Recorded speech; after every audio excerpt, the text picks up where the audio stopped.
Baik, waktu sudah menunjukkan pukul 13.00 tepat ya Bapak Ibu, kita mulai. Bismillahirrahmanirrahim. Assalamualaikum warahmatullahi wabarakatuh. Waalaikumsalam warahmatullahi wabarakatuh. Salam guru penggerak. Tergerak, bergerak, gerak. Iya. Terima kasih Bapak Ibu yang sudah join tepat waktu ya. Selamat bertemu di ruang elaborasi pemahaman terakhir ya Bapak Ibu di modul 3.3 untuk PGP angkatan 11 ini. Baik Bapak Ibu, sebelum kita lanjutkan, mari kita berdoa bersama-sama ya Bapak Ibu agar pelaksanaan elaborasi pemahaman kita kali ini bisa berjalan dengan lancar dan tentu saja membawa manfaat.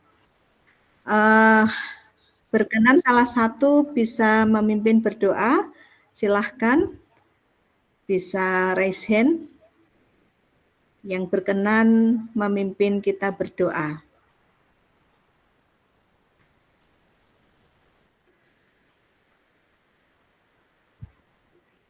Silakan, siapa ini yang mau memimpin berdoa terlebih dahulu? Silakan Bapak Ibu.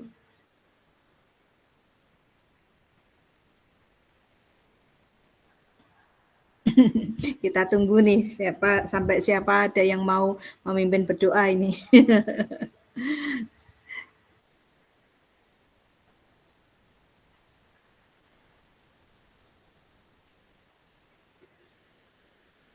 Tidak adakah yang berkenan untuk memimpin? Oh ya, alhamdulillah ada ini. Pak Sabikis, silahkan Pak Sabikis. Baik, bismillahirrahmanirrahim. Assalamualaikum warahmatullahi wabarakatuh. Waalaikumsalam warahmatullahi wabarakatuh. Bapak, Ibu, untuk mengawali kegiatan kita di elaborasi hari ini, agar mendapatkan berkah dan barokah dari Allah Subhanahu wa Ta'ala, dan semua dilancarkan oleh Allah Subhanahu wa Ta'ala, dan diri kita disehatkan dan dikuatkan oleh Allah Subhanahu wa Ta'ala. Untuk mari kita berdoa sejenak menurut keyakinan masing-masing. Berdoa mulai.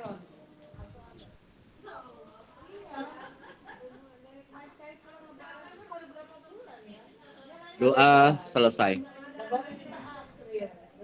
Ya, terima kasih Pak Sabikis. Assalamualaikum warahmatullahi wabarakatuh. Waalaikumsalam warahmatullahi wabarakatuh.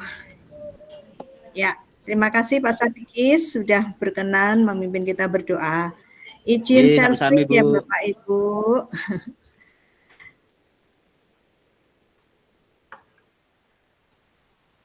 Bagaimana kondisi di sana Bapak Ibu, cuacanya? Cerah atau mendung, hujan? Cerah Ibu. Iya, semoga koneksi internetnya lancar-lancar saja ya, karena kita kegiatannya daring ini. Kalau di tempat saya ini di Semarang agak mendung Bapak Ibu. Semoga lancar juga.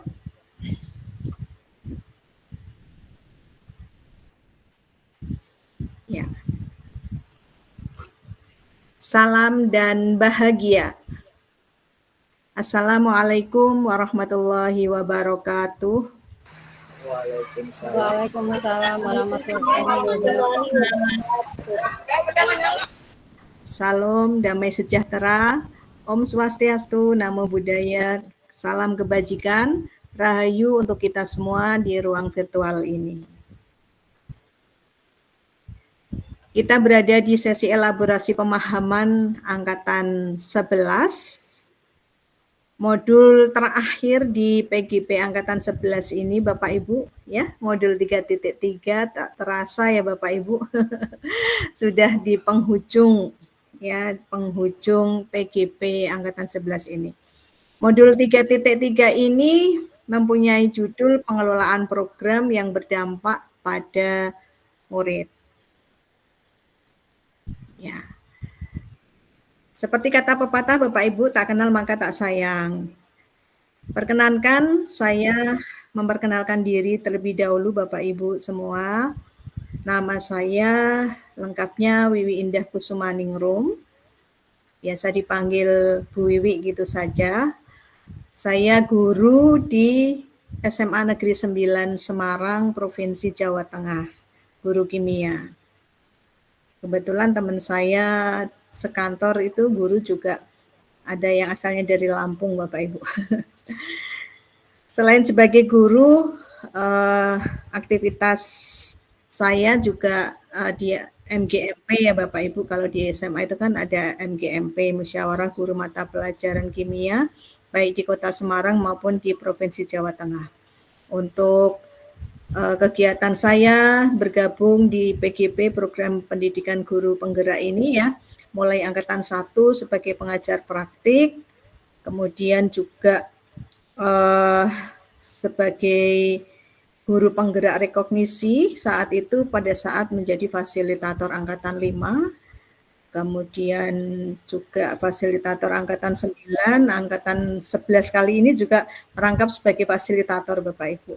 Kemudian instruktur sejak angkatan 9.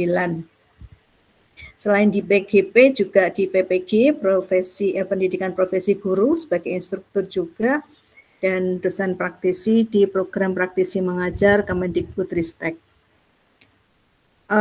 Bapak Ibu, saya ucapkan terima kasih kepada Bapak Ibu fasilitator, Bapak Ibu pengajar praktik yang sudah dengan setia mendampingi Bapak Ibu CGP hebat dari PGP Lampung ya, angkatan 11 ini. Dari awal sampai menjelang ini ya, C-nya hilang. Sehingga tinggal GP. Untuk komitmen belajar kita Bapak Ibu, silahkan nyalakan kamera ya Bapak Ibu apabila jaringan internetnya mendukung.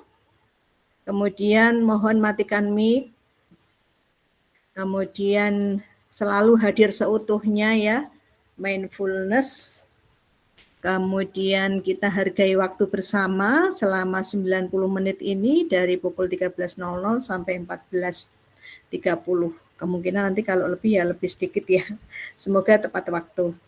Kemudian mohon tidak merekam ya Bapak Ibu untuk aktivitas kita kali ini baik rekam layar ataupun aplikasi yang lainnya.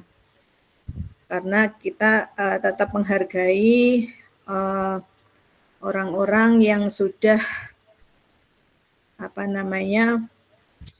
mengembangkan modul ini ya Bapak Ibu, para pengembang modul, sehingga isi dari modul itu merupakan hak dari para pengembang modul untuk yang tidak berkepentingan tidak boleh menyebarluaskannya kecuali di program pendidikan guru penggerak. Kemudian apabila ada hal yang penting silahkan buat catatan, raise hand apabila ingin bertanya ya Bapak Ibu. Apabila nanti Bapak Ibu terlempar ya karena gangguan teknis adalah hal biasa dalam sesi daring ini, maka mohon bisa join kembali. Ya, untuk capaian khusus modul 3.3 saya yakin sudah dibaca Bapak Ibu mulai dari awal alur, mulai dari diri ya sampai kepada elaborasi pemahaman kali ini. Begitu juga bersama dengan Bapak Ibu fasilitator juga sudah dibacakan. Izinkan saya membacakan kembali. Yang pertama menjelaskan konsep kepemimpinan murid, student agency, dan kaitannya dengan P3 dengan benar. Kemudian yang kedua, menggunakan pemahaman tentang konsep kepemimpinan murid dan P3 untuk menganalisis salah satu kegiatan atau program yang sedang dilakukan sekolah saat ini. Kemudian capaian yang ketiga, menyimpulkan lingkungan yang mendukung tumbuh kembangnya kepemimpinan murid sesuai dengan karakteristik yang telah dipelajari. Yang keempat, menggunakan pemahaman mereka tentang lingkungan yang mendukung tumbuh kembangnya kepemimpinan murid untuk menganalisis contoh-contoh program atau kegiatan sekolah yang diberikan. Untuk yang nomor 5, membuat gambaran umum program atau kegiatan sekolah yang mempromosikan voice, choice, dan ownership. Yang keenam, mengidentifikasi strategi pelibatan komunitas dalam program sekolah untuk mendukung tumbuhnya kepemimpinan murid sesuai dengan konteks sekolah masing-masing. Dan yang ketujuh, merancang sebuah prakarsa perubahan di sekolah dalam bentuk sebuah program kegiatan sekolah yang mendorong kepemimpinan murid dengan menggunakan model prakarsa perubahan yang disebut dengan Bagja. Ini Bapak Ibu sudah membuatnya di alur demonstrasi kontekstual.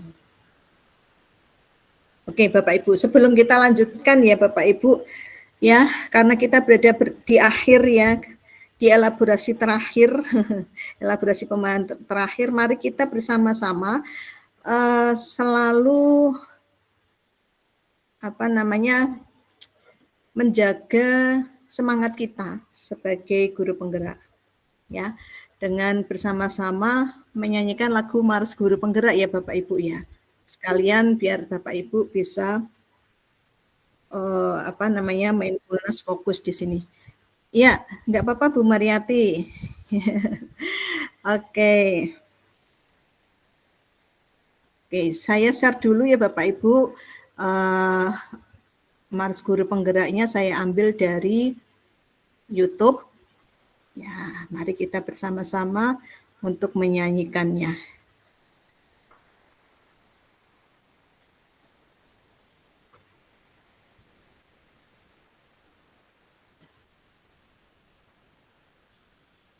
Kenapa tidak berbunyi nih? Bentar Bapak Ibu.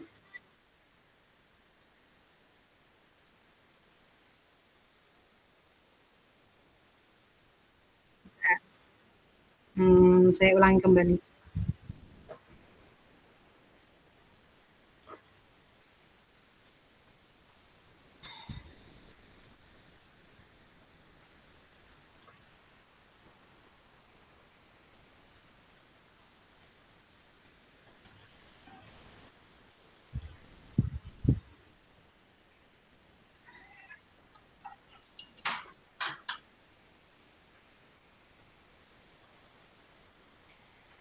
Apakah sudah terlihat Bapak Ibu? Sudah ya? Oke. Mari kita bersama-sama menyanyikan Mars Guru Penggerak.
Oke,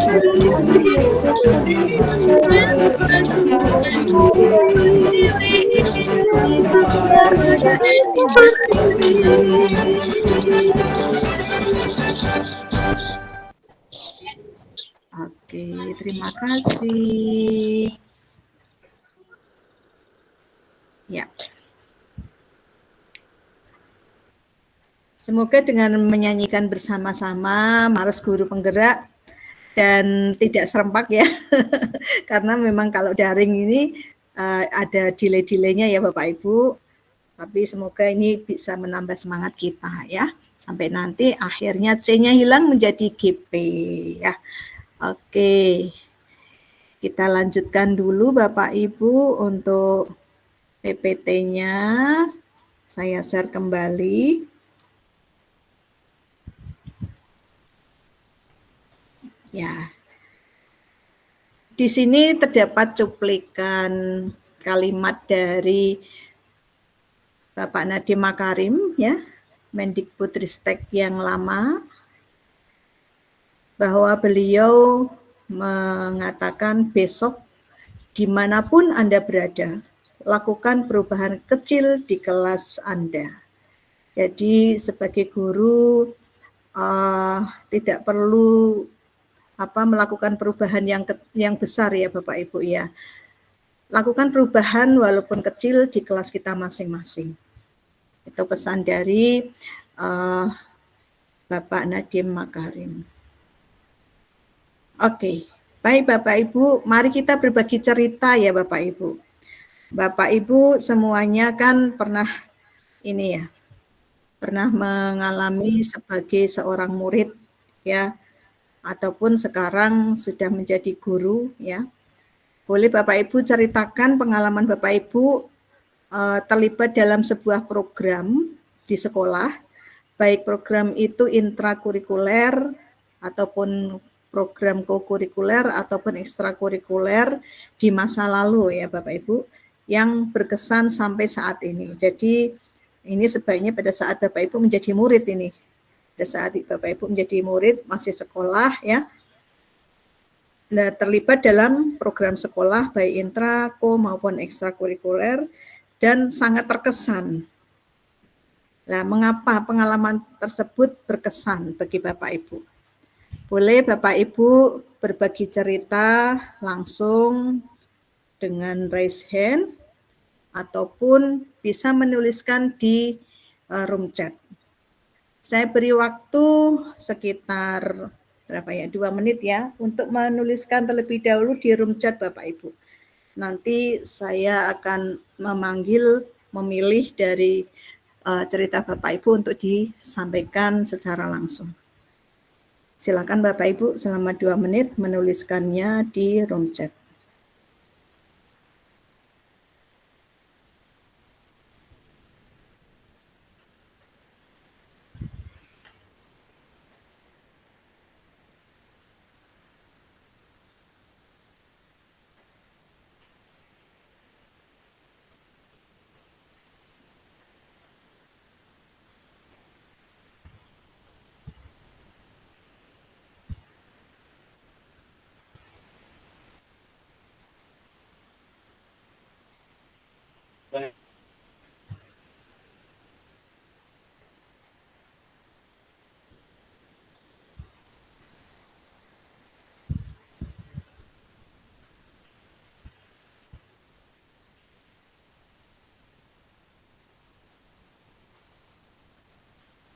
Jadi pengalamannya pada saat Bapak Ibu sebagai murid ya, nih ya.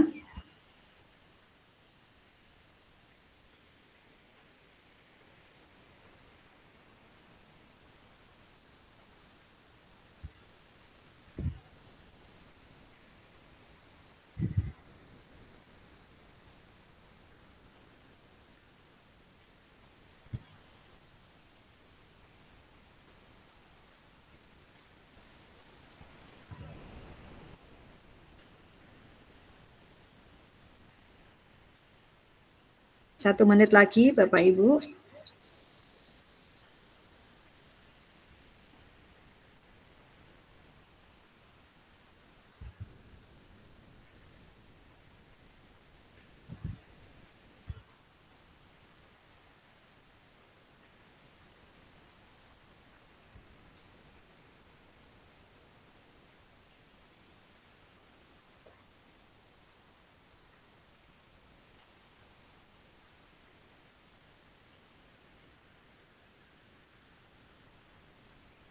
Oke, sudah 2 menit ya. Ya, baik. Silakan, di sini sudah ada beberapa yang mengetikkan di room chat. Coba saya lihat dulu.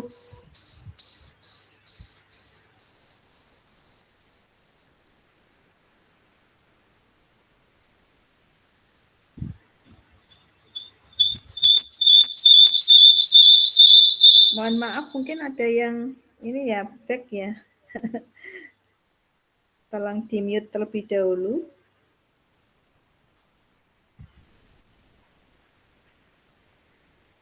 Ya, boleh dibuka mic-nya Ibu Nina Kemala Dewi untuk menyampaikan secara langsung, berbagi cerita pengalamannya.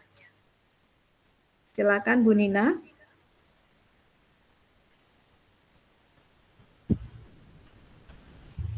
Baik, Ibu. Apa suara saya terdengar? Terdengar jelas, Bu.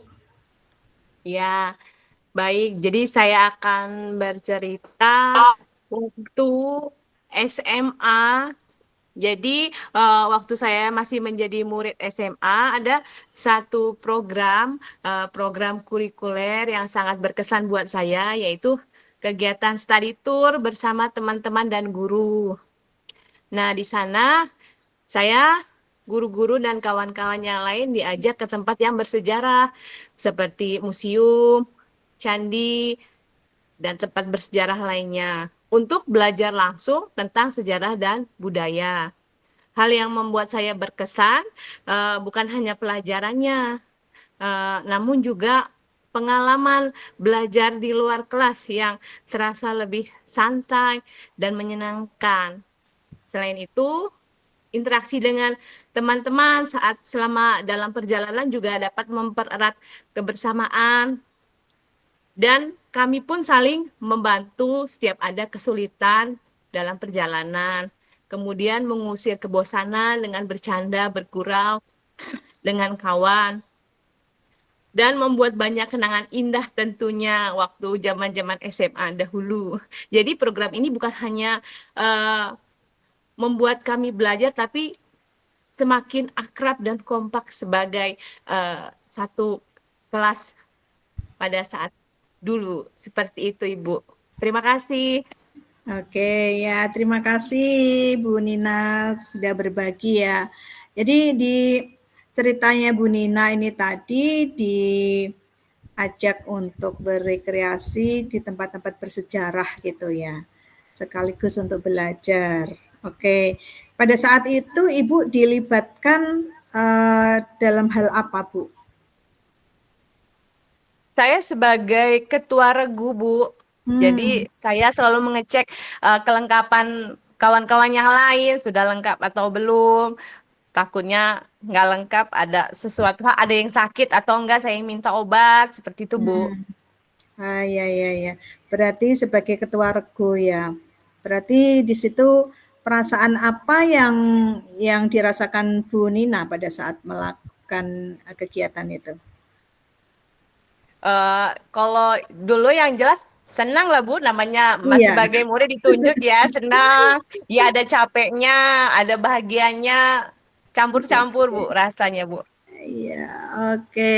Ya, jadi juga ini ya merasa memiliki ya programnya itu ya Bu ya, karena kan sebagai ketua regu apalagi ya untuk menghandle teman-temannya agar pelaksanaan kegiatan bisa berjalan dengan lancar dan semua teman-temannya itu juga bisa berpartisipasi juga di kegiatan itu dengan baik gitu ya. Oke, baik, terima kasih Bu Nina. Satu kali lagi ya. Coba saya pilih Bu Heni Hari Berlia. Silakan Bu Heni, bisa di open mic-nya.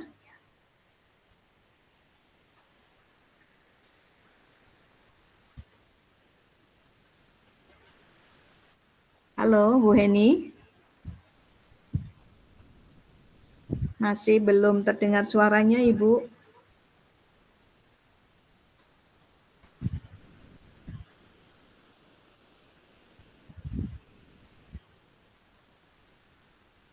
Kelihatannya terkendala ya. Oke, saya beralih saja ke siapa ini ya? Bentar.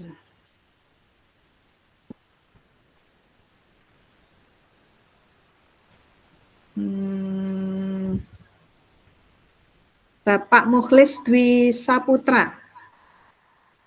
Silakan Bapak, bisa diceritakan secara langsung.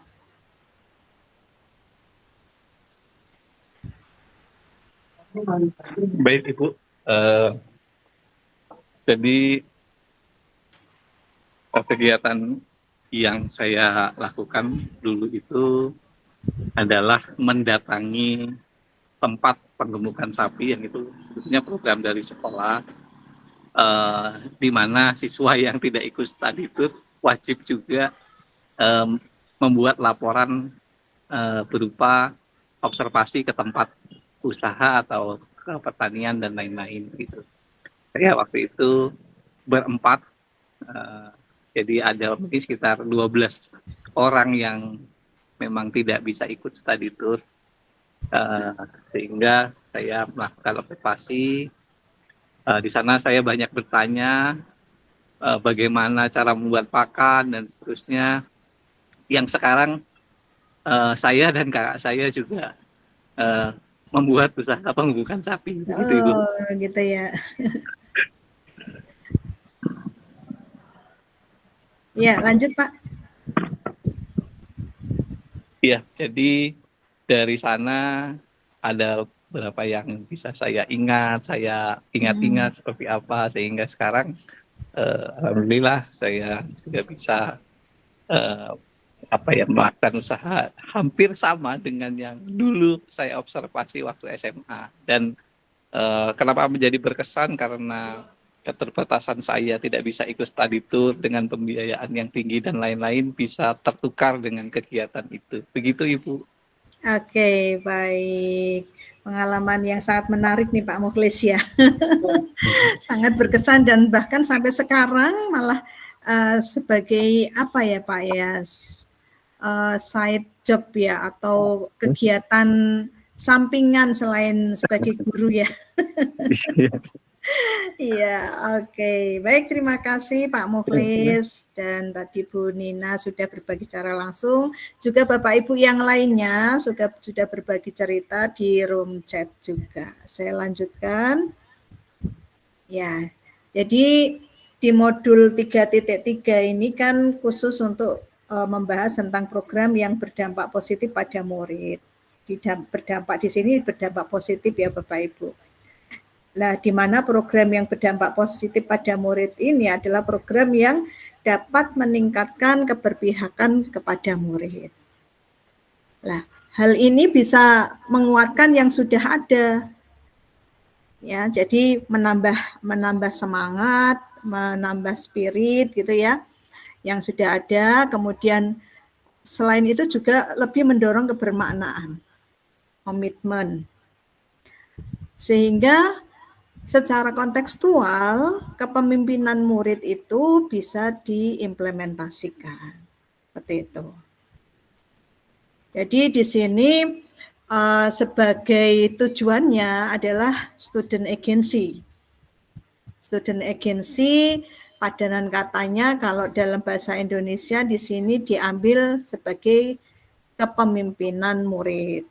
Walaupun maknanya tidak persis sama ya, tapi dari berbagai kalimat atau frase yang paling mendekati dari student agency adalah kepemimpinan murid. Menurut Bandura tahun 2006, human agency itu didasari oleh ini Bapak Ibu. Yang pertama, intensi atau kesengajaan. Bukan hanya niatan, tetapi sudah termasuk juga rencana tindakan dan strategi untuk mewujudkannya, mempertimbangkan keinginan pihak lain, sehingga berupaya untuk menemukan niatan bersama dan mengelola kesaling tergantungan rencana. Jadi ini memang sengaja dilakukan, tidak hanya niat ya. Kemudian faktor yang kedua adalah V. V itu visi. Visi adalah pemikiran ke depan. Di sini bukan hanya sekedar rencana yang mengarahkan masa depan, tetapi juga menjadikan visi itu sebagai pemandu dan motivasi tindakan. Ya, jadi dengan visi maka akan lebih termotivasi untuk melakukan sesuatu. Faktor yang ketiga adalah aksi. Ya, aksi itu kereaktifan diri. Mereka bukan hanya perencana dan pemikir, jadi human agency itu bukan hanya sebagai perencana dan pemikir ke depan, namun juga seorang pengendali diri, self-regular, yang tidak akan duduk diam dan menunggu. Mereka mengkonstruksi aksi atau tindakan yang tepat dan untuk memotivasi serta mengatur eksekusinya. Dan yang terakhir adalah R itu refleksi, kereflektifan diri. Jadi human agency itu memiliki kesadaran yang baik akan fungsi dirinya.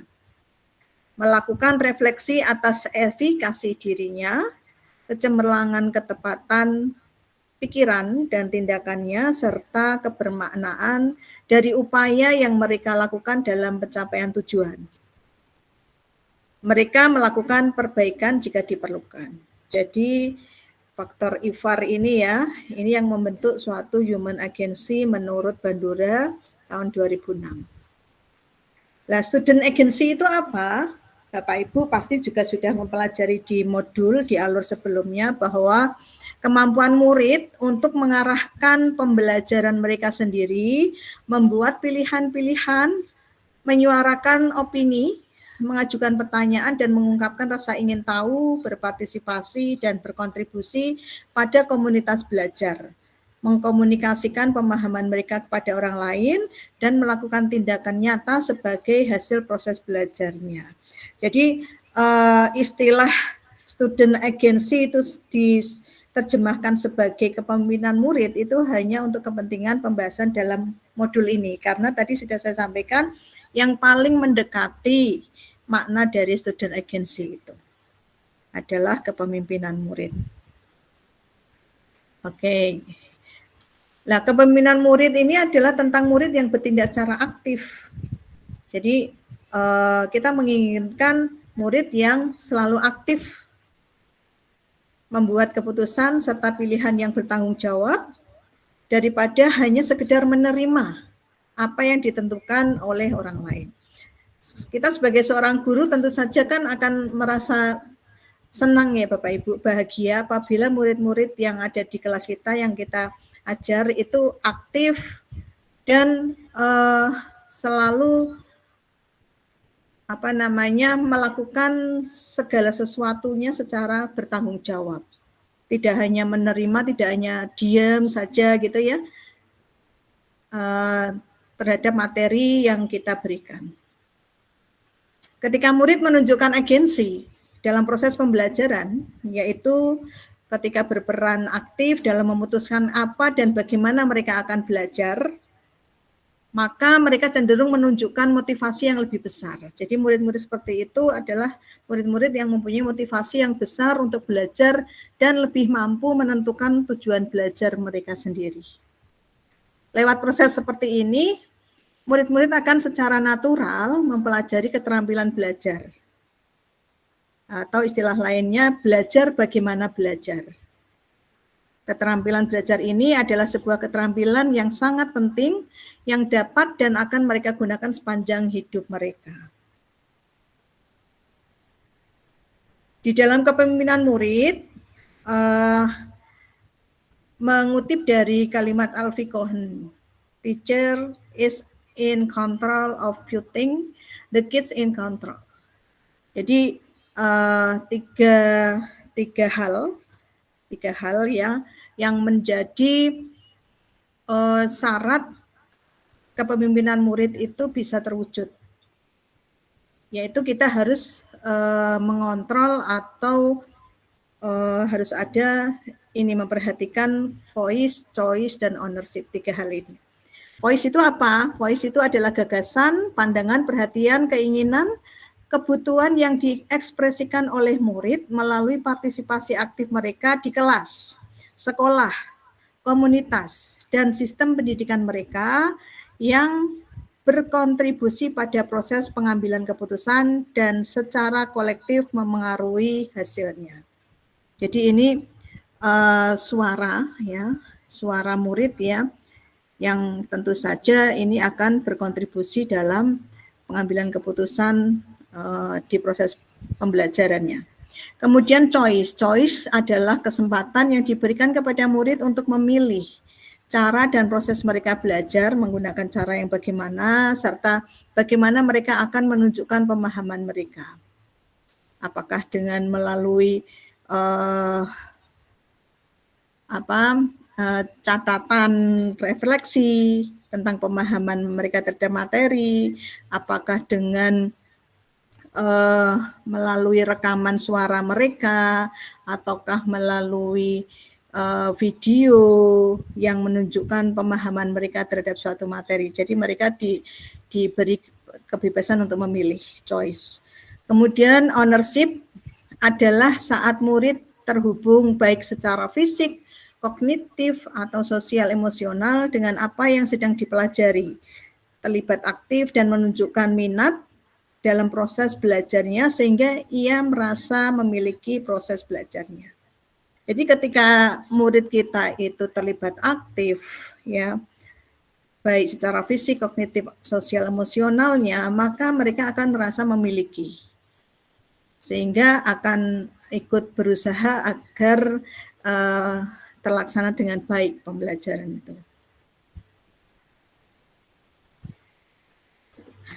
Kalau dilihat dari gambar ini ya Bapak Ibu ya, gambar anak-anak SD yang ceria gitu ya, yang kelihatannya tidak ada beban ya, mereka merasa nyaman ya, merasa aman ya. Ini merupakan kesejahteraan buat anak-anak.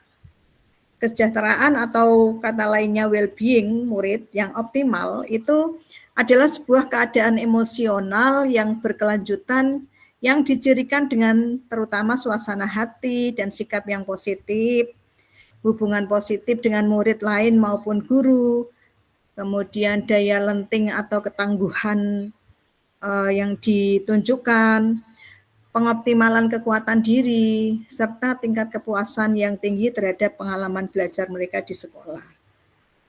Hal ini sudah disampaikan oleh Nobel et al. 2008. Nah, well-being tadi dapat terwujud apabila didukung oleh lingkungan-lingkungan yang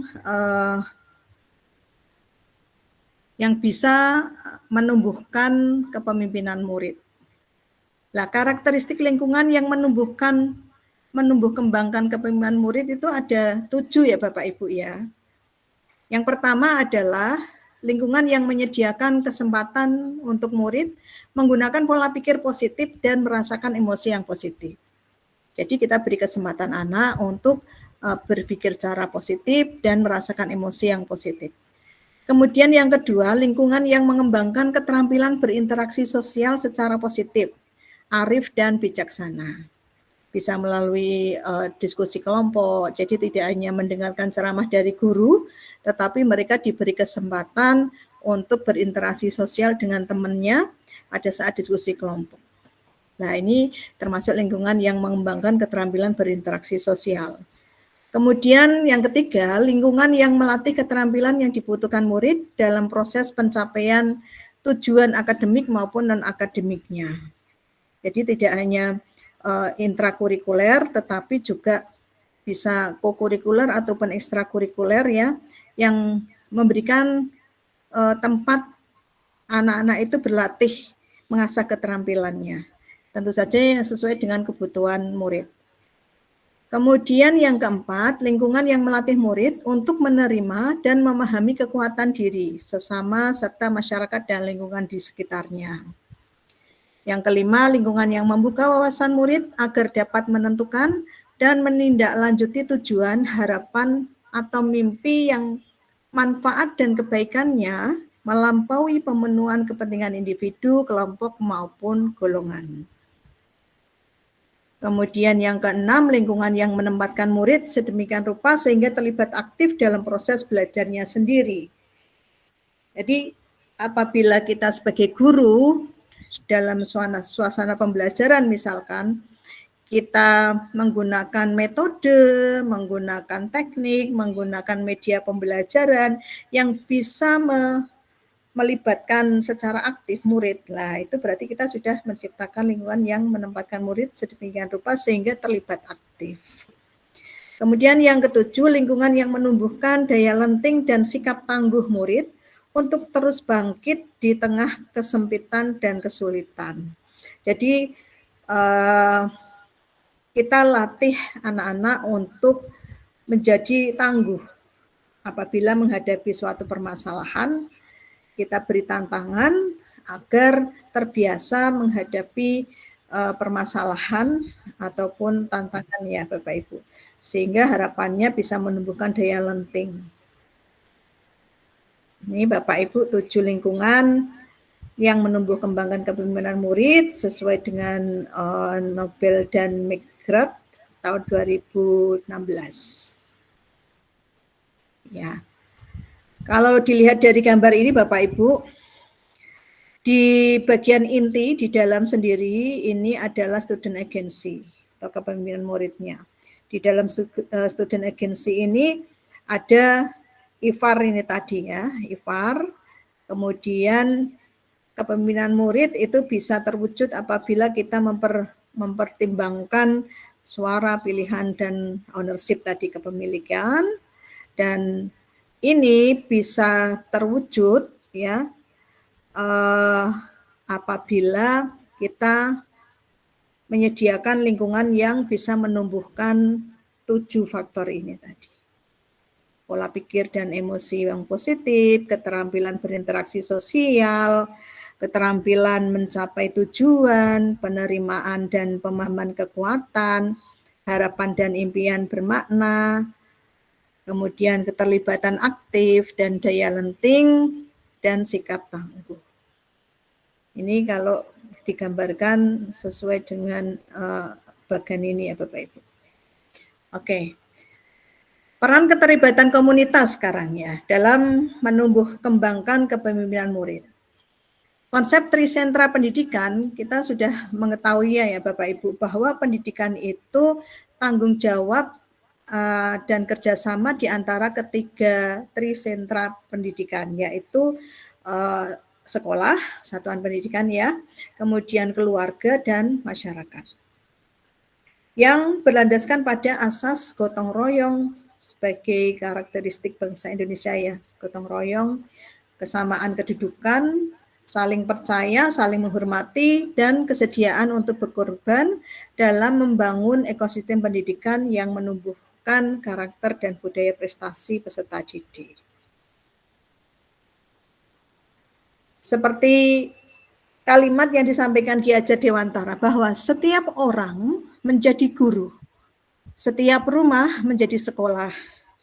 Pendidikan tak berhenti di bangunan sekolah saja, tapi juga di rumah, di jalan, dan di mana-mana.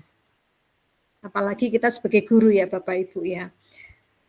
Sebagai guru itu seperti melekat ya, jiwa guru itu kepada kita dimanapun kita berada.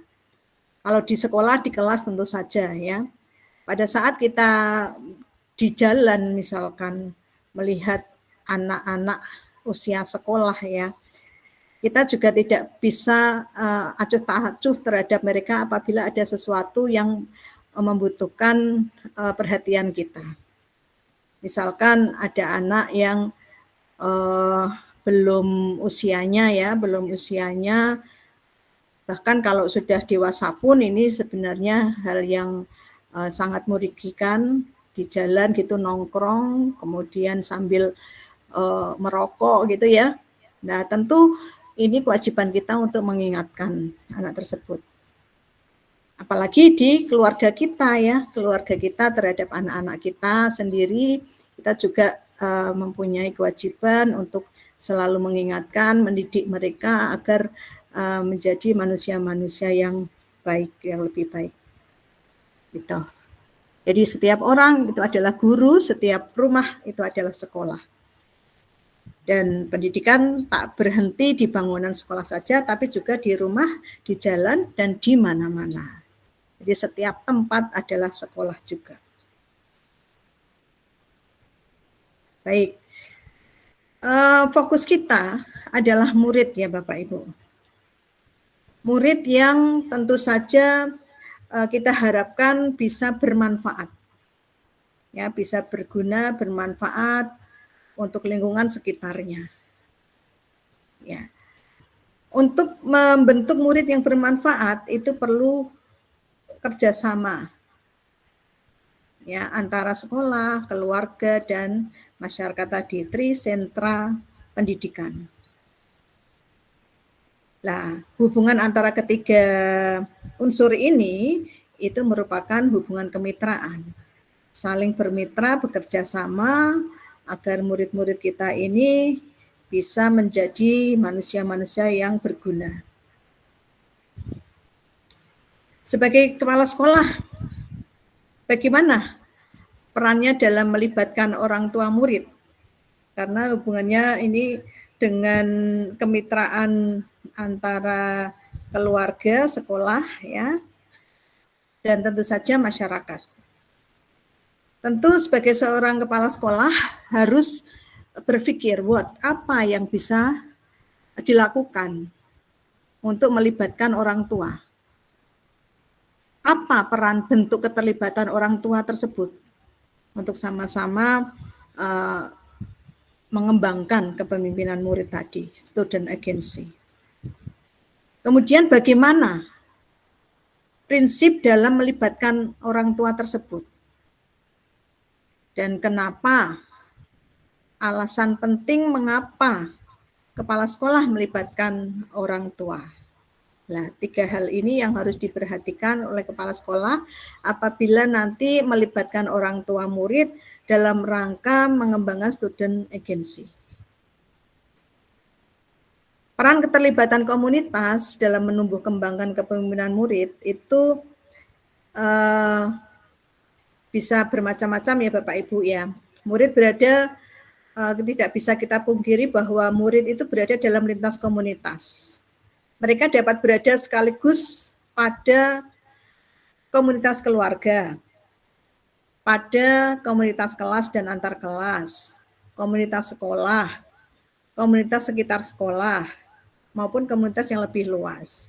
Nah, masing-masing komunitas itu tentu saja mempunyai anggota-anggota yang berbeda, yang tentu saja ini bisa mempengaruhi, ya, tumbuh kembang dari kepemimpinan murid. Peran keterlibatan komunitas dalam menumbuh kembangkan kepemimpinan murid ini dapat membantu mewujudkan lingkungan belajar yang mendukung tumbuhnya kepemimpinan murid. Karena yang pertama membantu menyediakan kesempatan bagi murid untuk mewujudkan pilihan dan suara mereka. Jadi sebagai seorang guru yang merupakan komunitas di sekolah murid-murid kita, itu kita bisa menyediakan kesempatan bagi murid untuk mendengarkan suara mereka dan memenuhi pilihan mereka. Yang kedua, membantu murid untuk belajar melihat dan merasakan dampak dari pilihan dan suara yang dibuatnya. Jadi misalkan apabila mereka memilih hal yang di situ ada beberapa pilihan gitu ya, maka kita bantu mereka melihat dan merasakan dampaknya itu terhadap mereka dari pilihan mereka itu apa gitu. Kemudian yang ketiga, membantu membentuk identitas diri dan efikasi diri murid yang lebih kuat. Yang keempat, membantu murid untuk dapat tumbuh menjadi agen perubahan yang dapat memberikan kontribusi yang berarti terhadap diri sendiri, orang lain, masyarakat, serta lingkungan di sekitarnya. Kemudian beberapa prinsip yang dapat dijadikan panduan dalam membangun interaksi murid dengan komunitas adalah membangun suasana yang menghargai murid, kemudian mendengarkan murid, ya.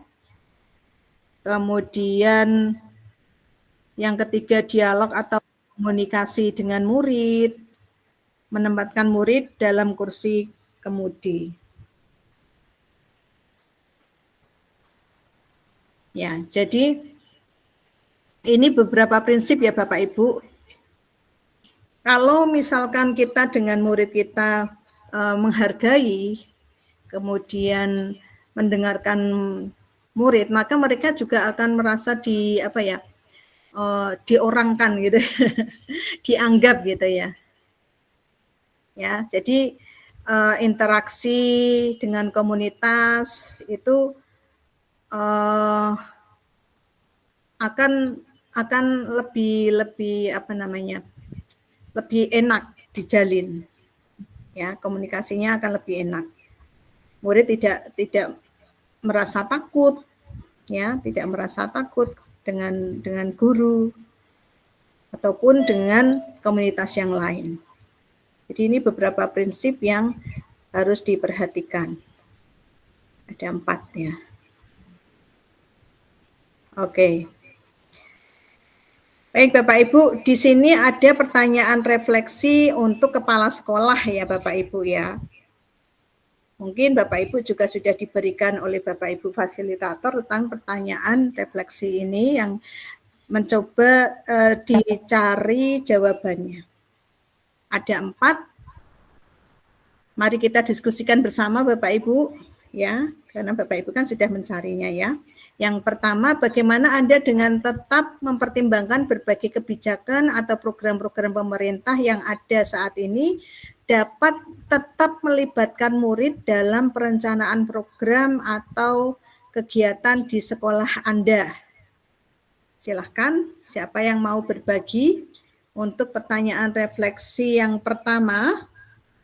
Dengan raise hand, Bapak Ibu, silahkan. Saya ulangi lagi pertanyaan yang pertama, bagaimana Anda dengan tetap mempertimbangkan berbagai kebijakan atau program-program pemerintah yang ada saat ini dapat tetap melibatkan murid dalam perencanaan program atau kegiatan di sekolah Anda. Ini mungkin dengan diberikan contoh langsung yang sudah diterapkan di sekolah Bapak Ibu. Tapi ini Bapak Ibu berefleksi dalam rangka sudah menjadi kepala sekolah gitu ya. Kan Bapak Ibu kan disiapkan untuk menjadi kepala sekolah atau pengawas sekolah ini ya. Jadi coba kita bermain peran gitu sebagai kepala sekolah. Silahkan Bapak Ibu.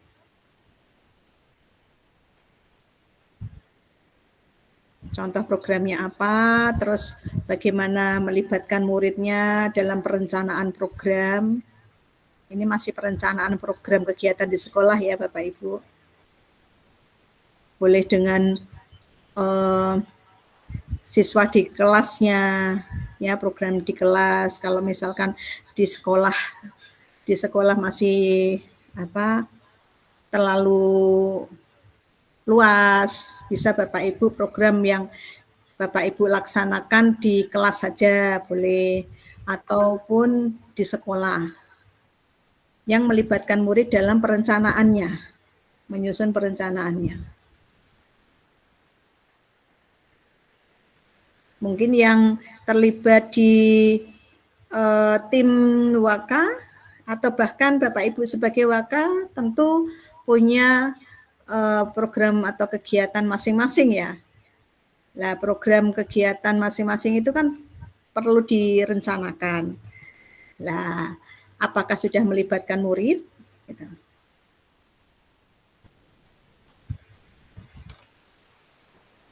Silakan Bapak Ibu raise hand atau boleh mengetikkan di room chat terlebih dahulu.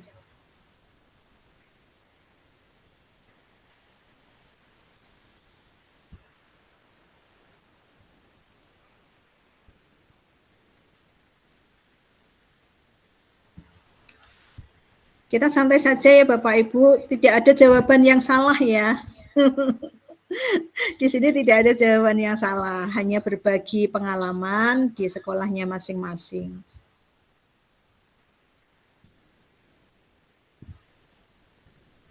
Silakan.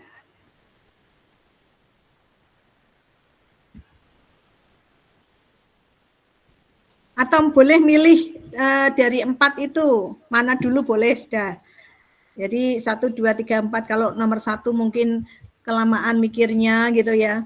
Boleh milih yang nomor 2 atau 3 atau 4. Boleh raise hand sambil saya tunggu, sambil saya bacakan untuk yang nomor selanjutnya ya.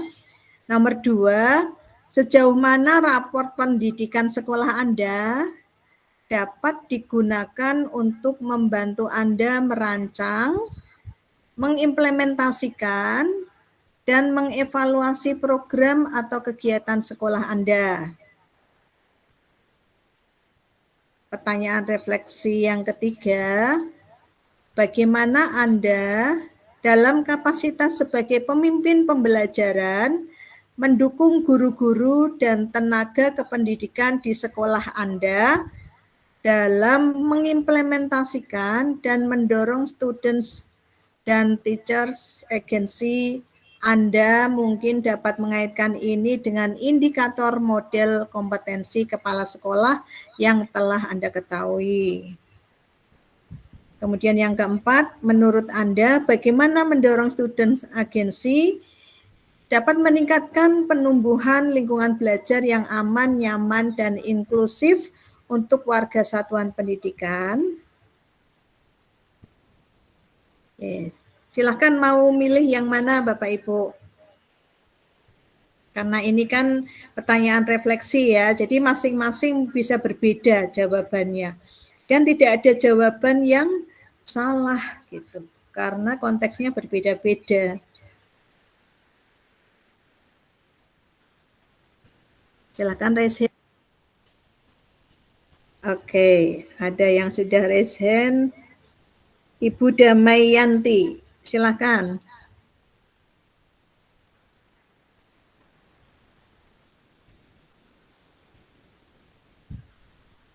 Di open mic-nya, Bu. Baik Bu, mohon izin. Boleh memilih refleksi yang mana yang direspon Bu ya? Boleh, boleh. Oke, kalau yang nomor 1 sih saya masih agak kebingungan dengan pertanyaannya. Jadi kalau yang nomor 2 sepertinya saya sudah mulai mendapatkan penalaran gitu ya Bu. Yeah. Terkait dengan rapor pendidikan sekolah. Nah, kebetulan tahun kemarin itu saya berada pada tim manajemen di sekolah dan saya beserta rekan-rekan itu juga ikut pada giat untuk memajukan rapor pendidikan sekolah, yang mana rapor pendidikan sekolah kami pada waktu itu masih kurang penilaiannya pada item literasi dan numerasi, Bu. Nah, seperti itu. Jadi dengan membaca rapor pendidikan tersebut, bagaimana kami merancang, mengimplementasikan, dan mengevaluasi program kegiatan di sekolah, itu adalah melalui kegiatan Glitter atau Gerakan Literasi Sekolah. Nah, Gerakan Literasi Sekolah ini dirancang dengan adanya pohon literasi, gitu, seperti itu, yang dibuat oleh semua kelas, semua rombel, seperti itu. Nah, itu melibatkan peserta didik. Nah, jadi mereka bahu-membahu membuat pohon literasi sesuai dengan kreativitas dan gaya mereka. Nah, konsep kegiatannya, implementasi kegiatannya itu kami kami tuh sedikit memanfaatkan, bukan sedikit ya, mungkin bisa dikatakan hampir seluruh aktivitas literasinya memanfaatkan media digital. Dalam hal ini kami memanfaatkan pohon literasinya dengan digantung barcode yang mana barcode itu isinya adalah bahan bacaan dalam bentuk PDF. Nah, jadi kegiatan itu dilaksanakan setiap pagi setelah selesai tadarus, kemudian 15 sampai 20 menit oleh guru pada jam pertama dibimbing dan diarahkan, mereka akan bersama-sama men-scan barcode dan kemudian memulai membaca. Nah, setelah membaca, sampelnya adalah mereka menyampaikan hasil dari bacaan tersebut, merefleksikan atau menyampaikan, menjelaskan pemahamannya terkait yang sudah mereka baca. Dan isi bacaannya itu juga dengan berbagai macam tema, jadi random, Bu. Ada yang tentang pahlawan, ada yang tentang kesehatan, ada yang tentang budaya, ada yang tentang bahkan ada yang tentang kecantikan, kewirausahaan dan sebagainya, seperti itu. Nah, evaluasi programnya bagaimana? Evaluasi programnya itu di akhir bulan kami akan menyebarkan angket terkait dengan bentuk kegiatan ini, apakah sangat bermanfaat atau tidak bermanfaat buat mereka. Yang mana respondernya itu adalah siswa kami sendiri, seperti itu. Nah, kemudian akan ada pertanyaan di evaluasi itu, bahan bacaan apa yang kalian sukai. Nah, jadi setelah menarik garis lurusnya, kami mendapatkan hasil evaluasi murid tersebut berbagai macam kesukaan bacaannya, Bu. Ada yang suka musik, ada yang suka lebih kepada cerita dongeng atau lebih kepada cerita inspiratif, seperti itu. Nah, jadi hasil evaluasinya itu menurut kami sangat bermanfaat. Nah, karena ya anak-anak jadi lebih teridentifikasi kesukaan mereka terhadap suatu bacaan. Nah, tetapi kami juga menemukan beberapa hasil evaluasi yang memang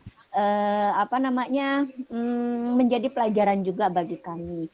Pada saat itu kan ternyata ditemukan tuh kan tidak semua siswa menggunakan telepon seluler gitu. Tidak semua menggunakan, apakah yang menggunakan Android, tidak semua menggunakan Android, tidak semua menggunakan telepon pintar lah istilahnya, Bu. Nah, jadi bagaimana mengatasinya? Nah, jadi memang kami akan membuat satu program yang berkaitan juga dengan literasi.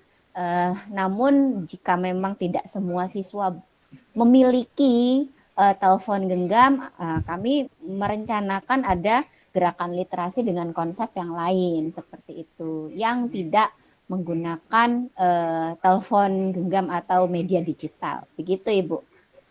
Itu saja, Bu, yang mau saya refleksikan. Iya, baik. Terima kasih, Bu Damayanti. Keren ya.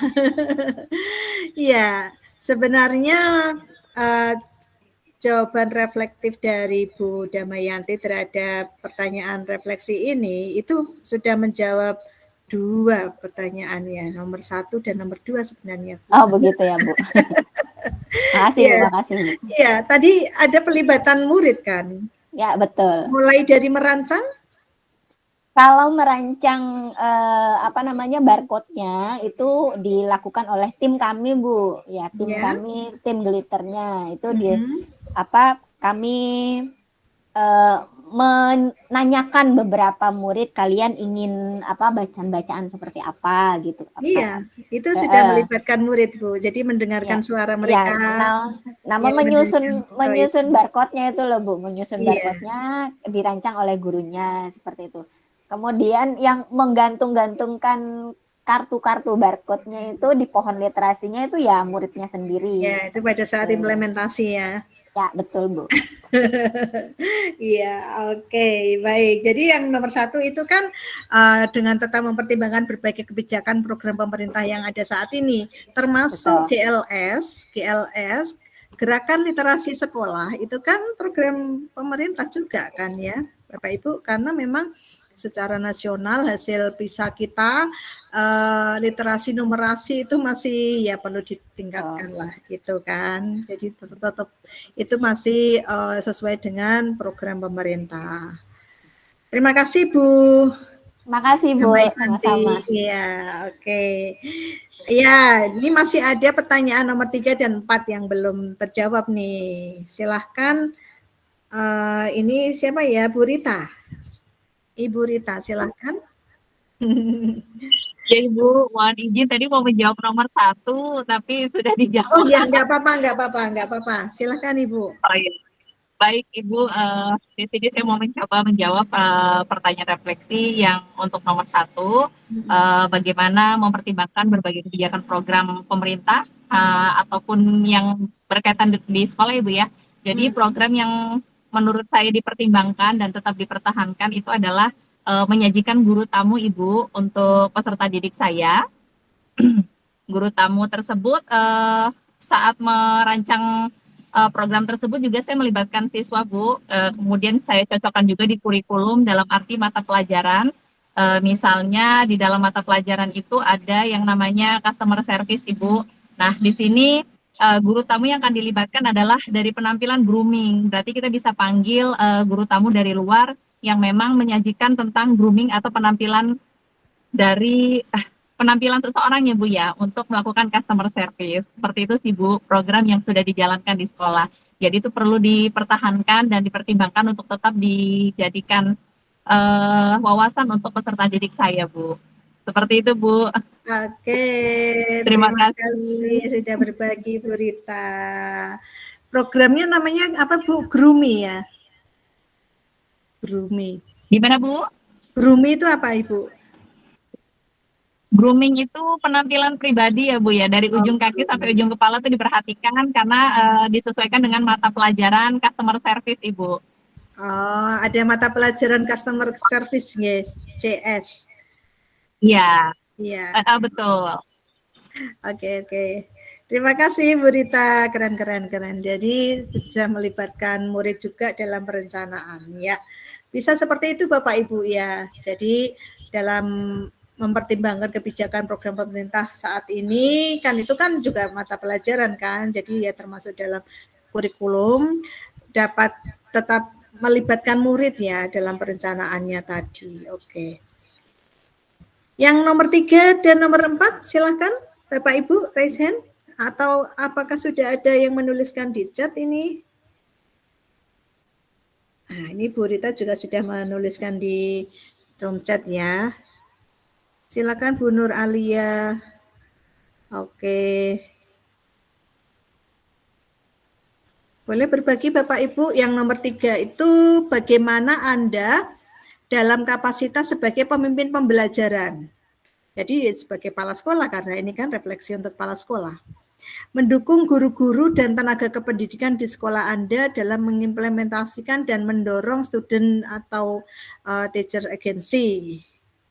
Ini boleh dikaitkan dengan indikator model kompetensi kepala sekolah yang telah Anda ketahui. Jadi kompetensi kepala sekolah itu kan seperti kompetensi guru ya Bapak Ibu ya, tapi tidak sama persis, ada beberapa yang sama.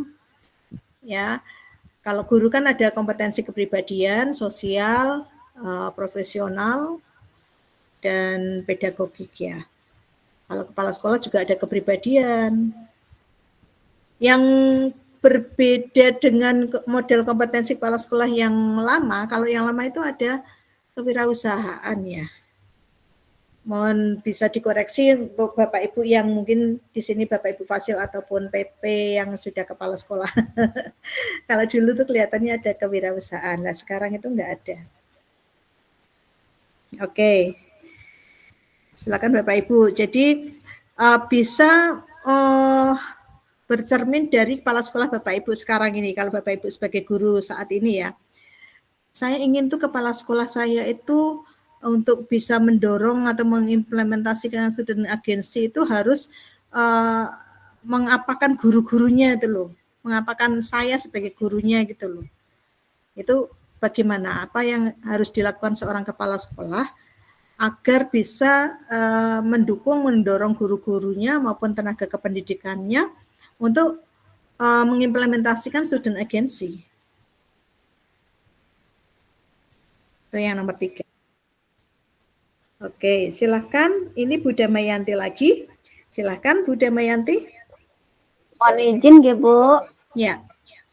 Ya, mohon izin, ini bukan maksud saya mendominasi kegiatan Zoom ya Bu ya, tapi Ya, tidak apa-apa Ibu. rasanya saya ingin menyampaikan pengalaman saya juga. Pada saat ini saya masih sebagai guru Bu, belum jadi pemimpin sekolah ya. Nah, namun lekat sekali di tahun terakhir ini, tahun kemarin khususnya, saya memang terlibat langsung bersama dengan kepala sekolah mendampingi kegiatan beliau seperti itu.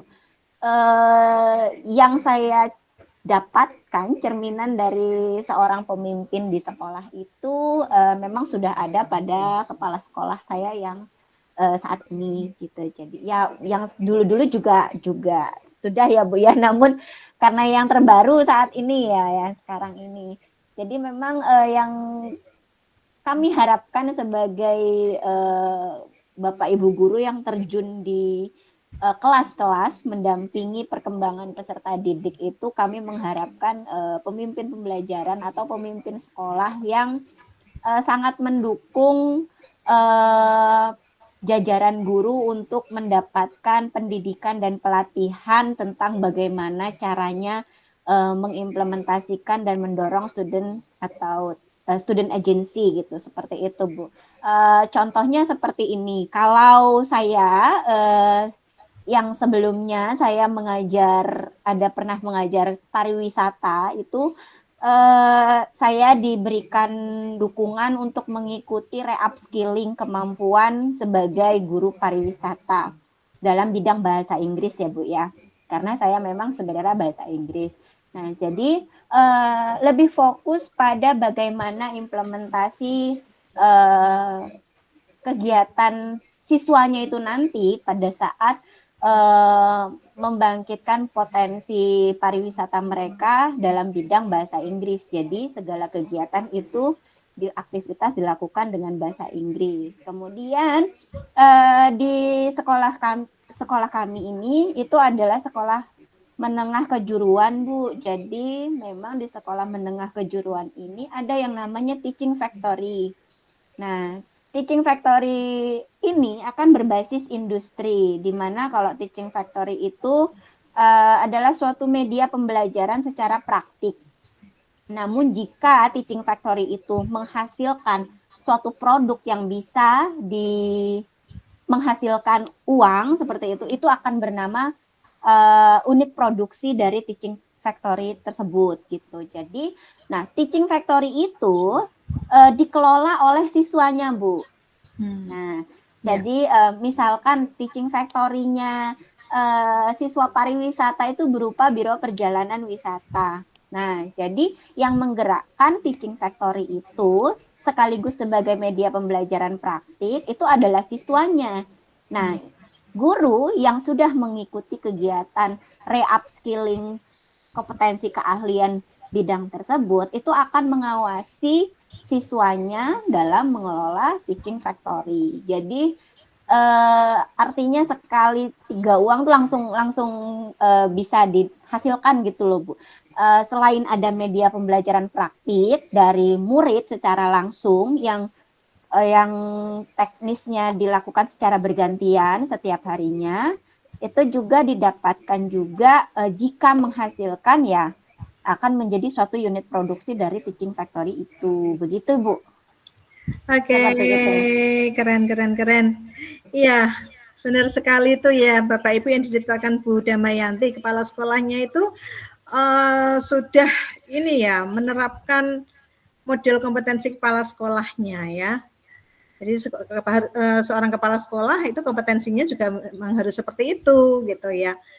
Jadi selalu mendorong gurunya agar menjadi teachers agency ya dalam hal ini ya, sehingga nanti juga bisa mendorong student agency-nya. Nah, tadi ada kegiatan Teaching Factory atau TEFA ya, Teaching Factory di SMK, kegiatannya dikelola oleh murid, sehingga di sini akan mendorong student agency. Oke, baik, terima kasih sudah berbagi Bu Damayanti. Ya, sekarang yang nomor 4 nih, siapa? Menurut Anda, bagaimana mendorong student agency itu dapat meningkatkan penumbuhan lingkungan belajar yang aman, nyaman, dan inklusif untuk warga satuan pendidikan? Jadi bisa tercipta well-being kalau dengan kita mendorong student agency, memperhatikan voice, choice, ownership anak, maka lingkungan belajarnya itu akan tercipta well-being, anak merasa aman, nyaman, dan inklusif, ya, sehingga mereka belajarnya ya bisa mendapatkan capaian yang maksimal gitu. Nah, ini bagaimana jawabannya Bapak Ibu? Kenapa kok dengan student agency itu bisa meningkatkan penumbuhan lingkungan belajar yang aman, nyaman, dan inklusif untuk warga satuan pendidikan, untuk warga ya, jadi tidak hanya untuk muridnya saja, tapi semua warga, baik guru, terus tenaga kependidikan, maupun mungkin tenaga kebersihan, keamanan yang ada di sekolah itu. Mungkin bisa diberikan contoh ya Bapak Ibu, silakan. Suaranya bapak-bapak nih. Gantian bapak-bapak, silahkan. Raise hand atau saya tunjuk ya. ini andragogik ya Bapak Ibu ya. Jadi ya harus berbeda dengan pedagogik ya. Jadi ya harapannya langsung dari Bapak Ibu sendiri yang menyampaikan. Bu Nyanyu Rike Amelisa, silakan Ibu. Assalamualaikum Ibu, terima kasih waktunya. Izin, nama saya Nyayu, Ibu Nyayu Rike Amelisa. Saya dari SD Negeri 2 Segalaminder, Bandar Lampung. Ya. Saya sedikit akan memberikan jawaban saya dan nomor 4 ya Bu, bagaimana mendorong student agency dapat meningkatkan pertumbuhan yang aman, nyaman, dan inklusif untuk warga satu pendidikan. Menurut saya, dengan memberikan kesempatan kepada seluruh warga sekolah menyampaikan ide atau pendapatnya demi kelancaran dan kemajuan sekolahnya, Bu. Kemudian kepala sekolah juga memfasilitasi, kemudian membimbing dan mengarahkan warga sekolah itu sesuai dengan profil mereka, bakat mereka, dan untuk siswa tentunya dengan kesempatan belajarnya. Itu aja Ibu, terima kasih Ibu. Oke, terima kasih Bu Nyayu. Ya, ya benar sekali ya Bapak Ibu ya. Jadi dengan student agency, jadi melihat anak-anak itu aktif ya, aktif dalam kegiatan pembelajaran di kelas maupun di sekolah ya. Tidak hanya menunggu, mendengarkan gitu ya. Nah, warga sekolah tentu akan merasa senang ya, dan mereka nyaman ya, nyaman, aman gitu ya, dan merasakan bahagia melihat wah anak-anak di sekolah tempat saya ini kok ini ya kelihatannya menikmati belajarnya, tidak ada yang merasa takut, tidak ada yang merasa sedih gitu. Ya, Bapak Ibu. Terima kasih Ibu-Ibu tadi ya yang sudah menjawab pertanyaan refleksi. Izin melanjutkan Bapak Ibu. Kalau yang ini untuk pengawas sekolah, Bapak Ibu nanti bisa berefleksi sendiri ya. Tentu saja ini kalau sebagai pengawas sekolah, bagaimana Anda melihat peran Anda dalam mendukung mendukungnya kepala sekolah untuk mendorong student agency dalam praktek-praktek pembelajaran pendidikan di sekolah yang Anda bina. Kemudian bagaimana keterkaitan antara modul 3.3 dengan model kompetensi pengawas sekolah dalam melaksanakan pendampingan kepada kepala sekolah dalam merencanakan dan melaksanakan program pengembangan satuan pendidikan berbasis profil satuan pendidikan untuk peningkatan mutu layanan yang berpusat pada peserta didik. Ya. Ini sebenarnya hampir sama dengan kepala sekolah, cuma kalau kepala sekolah itu ke guru maupun di lingkungan sekolahnya, kalau pengawas sekolah ke kepala sekolah yang didampingi, dan ke sekolah-sekolah binaannya. Gitu ya Bapak Ibu. Oke, baik Bapak Ibu, ini yang harus wajib saya sampaikan tentang miskonsepsi materi modul 3.3. Mohon berkenan untuk bisa memperhatikan ya Bapak Ibu, agar tidak terjadi miskonsepsi lagi. Yang pertama, miskonsepsinya adalah kepemimpinan murid mendorong suara, pilihan, dan kepemilikan tidak bisa diterapkan pada anak usia dini atau SD. Ya, ini pada saat saya memfasilitasi CGP saya di awal-awal juga seperti itu ya. Ini kalau anak TK apa bisa ya ini kalau kita dorong suara, pilihan, dan kepemilikannya. Nah, penjelasannya adalah hal ini keliru ya Bapak Ibu dan bertentangan dengan penelitian dan praktek terbaik dalam pendidikan anak usia dini dan dasar. Di mana secara alami mereka itu ingin tahu, ingin belajar, dan bertanggung jawab. Jadi anak kecil itu malah ingin tahunya tinggi sekali ya Bapak Ibu. Kan anak kecil itu kan dia masih wiraga ya. Masih wiraga, anak-anak TK itu. Usia sampai 8 tahun ya, wiraga. Jadi badannya itu digunakan bergerak ke sana kemari karena memang rasa ingin tahunya tinggi dan ingin belajar terus gitu ya. Nah, memberikan mereka kesempatan stimulasi untuk mengolah rasa ingin tahu, keberanian mencoba dapat membantu mereka mengembangkan rasa percaya diri, kemandirian, dan keterampilan kepemimpinan yang penting. Dan ini adalah proses belajar. Hal ini selaras dengan tahap perkembangan psikososial anak, lihat grafiknya di modul 1.2, ya, bahwa di usia dini ada 3 hal yang seharusnya dipupuk saat pembelajaran di kelas, yaitu menanamkan rasa percaya, otonomi, dan inisiatif, yang bisa dikembangkan jika guru memberikan ruang eksplorasi kepada anak dan membiasakan mereka bekerja dengan tujuan. Miskonsepsi ini biasanya terjadi karena guru merasa anak sebagai kertas kosong, tabula rasa. Padahal kan sudah ada guratan-guratan samar ya Bapak Ibu. Sehingga mereka memiliki kemampuan untuk membuat keputusan. Ya ini. Kemudian miskonsepsi yang kedua, student agency atau kepemimpinan murid dalam pembelajaran hanya bisa diterapkan kegiatan ekstrakurikuler saja. Misalnya menjadi panitia acara kelas atau sekolah, ikut OSIS, ikut perlombaan, mewakili ekskul. Padahal voice choice ownership bukan hanya tentang terlibat dalam program ekstra atau event sekolah sebanyak-banyaknya, bukan. Ada banyak cara untuk mendorong kepemimpinan murid dalam berbagai aspek pembelajaran. Misalnya, memilih topik pembelajaran. Jadi, libatkan murid dalam memilih topik yang ingin mereka pelajari. Misalkan di pelajaran bahasa Indonesia, misalkan. Di pelajaran bahasa Indonesia itu dalam menganalisis tema suatu bacaan misalkan.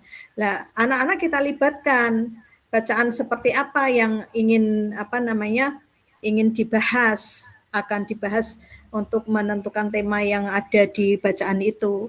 Apakah bacaan tentang seni, apakah tentang olahraga, apakah tentang berita yang ada di koran atau berita yang ada di internet gitu ya. Kemudian membuat rencana pembelajaran, berkolaborasi dengan murid untuk membuat rencana pembelajaran yang sesuai dengan minat dan kebutuhan mereka. Jadi rencana pembelajaran modul ajar saat ini ya Bapak Ibu dalam menggunakan metode yang akan dipakai itu bisa meminta murid mereka ingin menggunakan metode apa. Apakah dengan metode ceramah saja atau dengan diskusi atau bahkan praktikum atau bahkan bermain peran gitu. Itu dilibatkan. Kemudian menilai pembelajaran, libatkan murid dalam menilai pembelajaran mereka sendiri dan teman sebaya mereka. Self assessment ya, penilaian diri dan teman sebaya. Penerapan kepemimpinan murid dalam pembelajaran di kelas tidak hanya bermanfaat bagi murid secara individu Bapak Ibu, tetapi juga dapat menciptakan lingkungan belajar yang lebih dinamis dan menyenangkan. Miskonsepsi yang ketiga, penerapan program yang berdampak pada murid hanya melepas murid belajar sendiri. Bukan seperti itu ya Bapak Ibu. Penjelasannya adalah program yang berdampak pada murid harus membangun hubungan kemitraan antara murid dan guru. Ada kemitraan murid dan guru, tidak murid belajar sendiri. Di mana guru berperan sebagai fasilitator dan pembimbing. Murid membutuhkan bimbingan dan dukungan dari guru untuk berkembang dan mencapai potensi penuh mereka. Program yang efektif harus menyediakan struktur dan kerangka kerja yang jelas untuk membantu murid belajar secara efektif. Jadi kalau ada struktur dan kerangka kerja yang jelas, maka murid akan bisa belajar dengan efektif. Kemitraan antara murid dan guru memungkinkan terciptanya pembelajaran yang berpusat pada murid. Guru dapat memahami kebutuhan dan minat individual murid dan menyesuaikan pembelajaran agar sesuai dengan kebutuhan mereka. Dengan kemitraan ini juga dapat membangun rasa percaya dan saling menghormati antara murid dan guru. Hal ini penting untuk menciptakan lingkungan belajar yang positif dan kondusif. Jadi misalkan tetap di guru sebagai fasilitator menyediakan media pembelajaran yang dibutuhkan. Kemudian sumber belajar yang dibutuhkan, misalkan link-link dari internet misalkan. Kemudian LKPD-nya juga sudah disiapkan. Kemudian miskonsepsi selanjutnya, ketika melibatkan komunitas dalam program untuk menumbuhkan kepemimpinan murid, pendidik sering menenggelamkan peran murid dan pelibatan komunitas hanya sebatas sosialisasi program. Pelibatan komunitas yang efektif itu harus mendukung dan memperkuat peran murid, Bapak Ibu, bukan menggantikannya.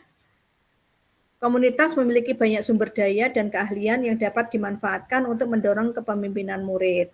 Contohnya komunitas dapat menyediakan mentor, seperti tadi guru tamu tadi ya, Bu Rita ya, pembicara tamu, atau peluang magang bagi murid dan seterusnya. Pelibatan komunitas dapat membantu murid untuk terhubung dengan dunia di luar sekolah dan memahami berbagai perspektif. Hal ini penting untuk membantu mereka mengembangkan keterampilan kepemimpinan yang komprehensif. Jadi tadi secara jelas sudah dijelaskan sama Bu Rita tadi ya, pengalaman Bu Rita di sekolahnya untuk CS, Customer Service. Keterlibatan komunitas dapat membantu menciptakan kesempatan belajar hal baru yang kontekstual. Hal ini dapat meningkatkan motivasi dan rasa percaya diri murid. Itu Bapak Ibu. Bapak Ibu, saya melihat cuma ada 3 pertanyaan itu di di LMS. Padahal tadi malam itu saya lihat kok belum ada pertanyaan ya. Ini terus sebelum EP dimulai saya coba melihat lagi. Oh, alhamdulillah sudah ada 3 pertanyaan. Coba ya ini Bapak Ibu, semoga saja sudah terjawab dari apa-apa yang sudah kita diskusikan. Yang pertama, pertanyaan, apa saja cara efektif untuk memantau dan mengevaluasi perkembangan siswa dalam program yang berfokus pada pembelajaran mandiri? Ya, kalau memantau dan mengevaluasi berarti dibutuhkan instrumennya ya Bapak Ibu ya. Ya, instrumennya harus jelas rubriknya ya, indikator-indikator apa yang harus dipantau dan dievaluasi tentang perkembangan siswa tersebut. Ya, itu harus disiapkan dulu gitu. Sehingga nanti akan didapatkan hasilnya tentang perkembangan siswa dalam program yang berfokus pada pembelajaran mandiri tersebut, gitu ya. Kemudian yang kedua, bagaimana peran komunitas dalam mempromosikan suara pilihan dan kepemilikan murid. Ini juga sudah terjawab tadi dan juga sudah dicontohkan secara jelas di sekolahnya Bu Rita tadi ya.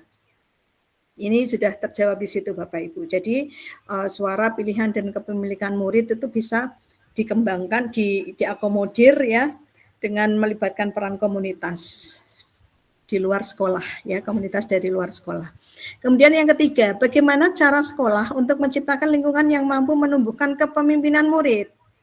Ya, tadi menciptakan 7 lingkungan yang dapat menumbuhkan kepemimpinan murid tadi. Tidak harus 7-7-nya ada semua Bapak Ibu. Ya, yang paling menonjol lingkungan yang mana? Ya, itu. Seperti halnya pada saat Bapak Ibu menuliskan tugas demonstrasi kontekstual kan? Nah, di situ tidak harus 7-7-nya dituliskan. Kalau 7-7-nya jelas tidak mungkin Bapak Ibu. Jadi dipilih 1 atau 2 lingkungan yang paling menonjol yang mampu menumbuhkan kepemimpinan murid. Itu ya Bapak Ibu ya. Semoga terjawab Bapak Ibu. Ini sudah pukul berapa ya? 14.30 pas ternyata Bapak Ibu. Dan alhamdulillah ini sudah selesai. Jadi bentar. Saya ini dulu. Saya close dulu ya Bapak Ibu ya.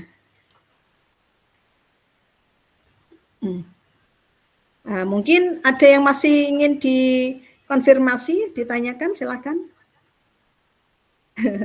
Karena EP yang terakhir ini Bapak Ibu, mumpung ini EP yang terakhir dipuas-puasin.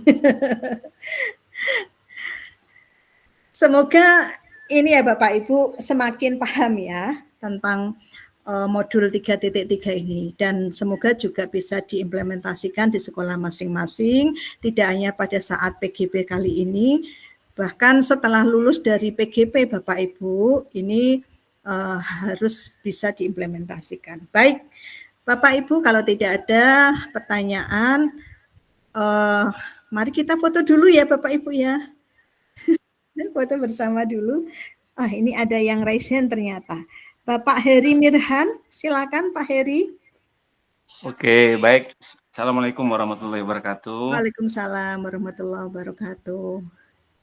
Izin memperkenalkan diri Bu Wiwi, saya PP dari CGP Angkatan 11 Kota Bandar Lampung. Tentu yang pertama saya sangat mengapresiasi apa yang sudah Bu Wiwi sampaikan, materi sangat luar biasa dan semua materi sangat menginspirasi, terutama ini modul 3.3.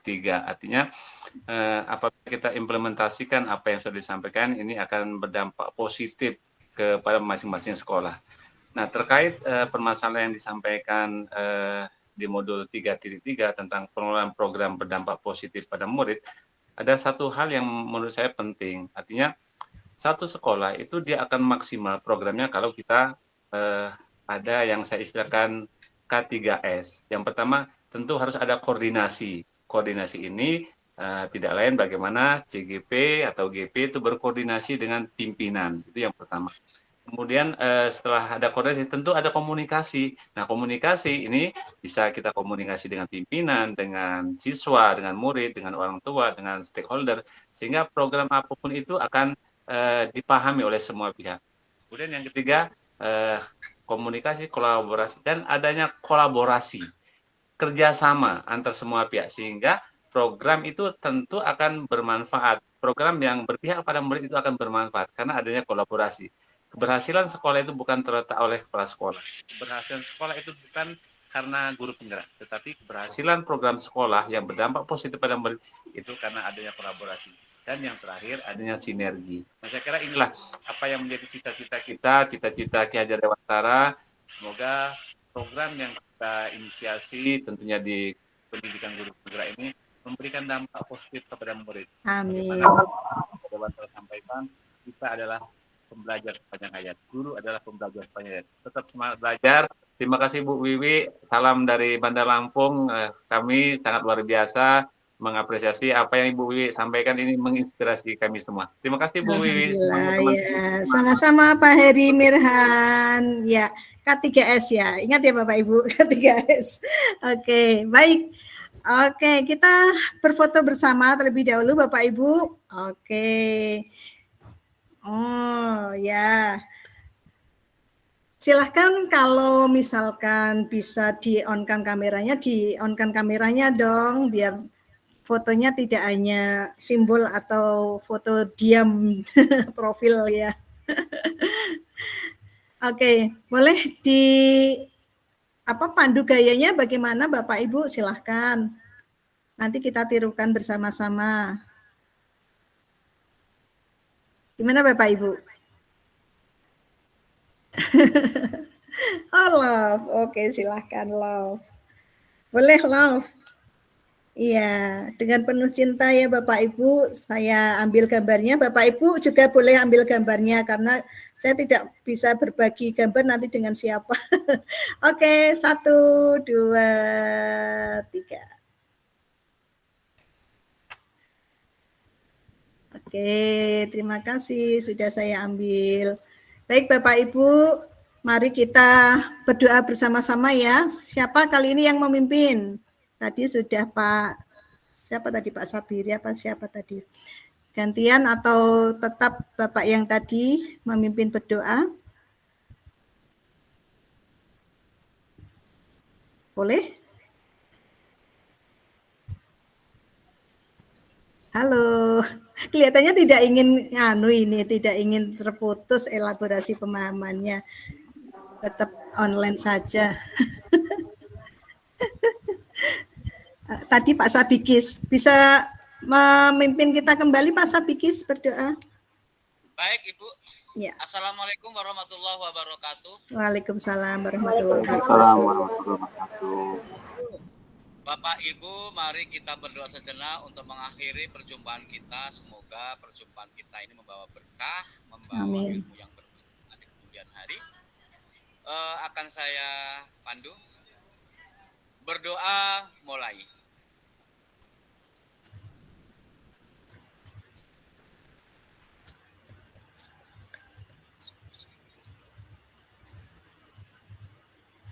Doa selesai.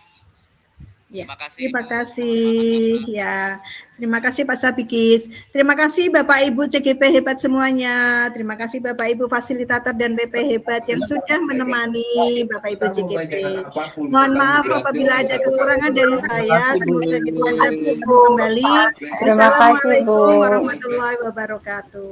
Waalaikumsalam warahmatullahi wabarakatuh. Terima kasih. Sehat-sehat. Izin aktif ya Bu. Ya,